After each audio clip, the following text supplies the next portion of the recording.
All right, we now want to get to our Robert De La Garza, who is in Gregg County right now. Same situation. He's out there going to show us a little bit about what Chief Deputy Craig Harrington was describing to us. We can now see it firsthand. Yeah, Robert, we spoke to you about an hour ago. How have things shaked up since the last time we saw you? I know a lot of roads over in Gregg County are getting a little bit worse down there.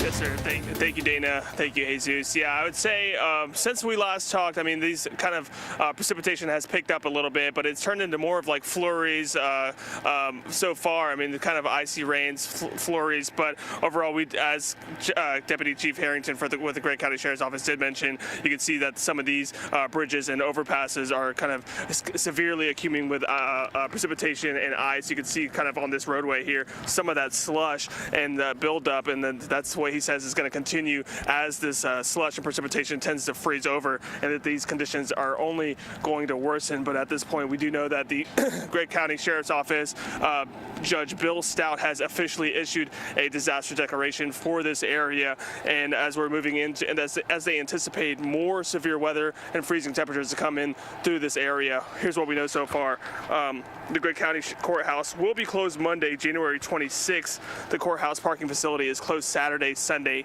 and Monday. Jail visitation has been canceled and won't resume until Wednesday, January 28th. Officials are urging people to limit travel when possible, keep an eye on changing conditions, and stay weather aware as the storm continues. So as you can see, I mean, you can see some of the ground that we have here. I mean, this is very icy here right now. If you look at the roadways, there's some slush as kind of cars are driving by. They're kind of pushing up some of that slush and making it very slick and wet.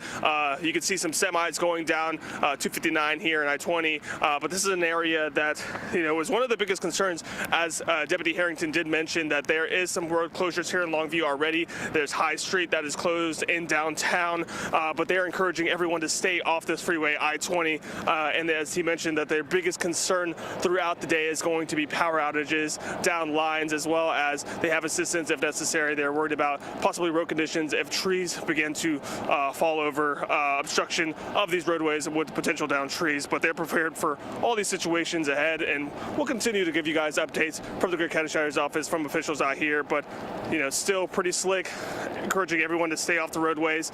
If you have to be on the roadways, you're gonna have to drive really slow, maybe stay off of I-20, take some back roads. But for now, reporting in Longview, I'm Robert De La Garza. Dana, Jesus. All right, thank you, Robert. Really good advice there. We're going to keep checking back in with him throughout the day, and he'll give us updates also on our social media pages and on CBS 19.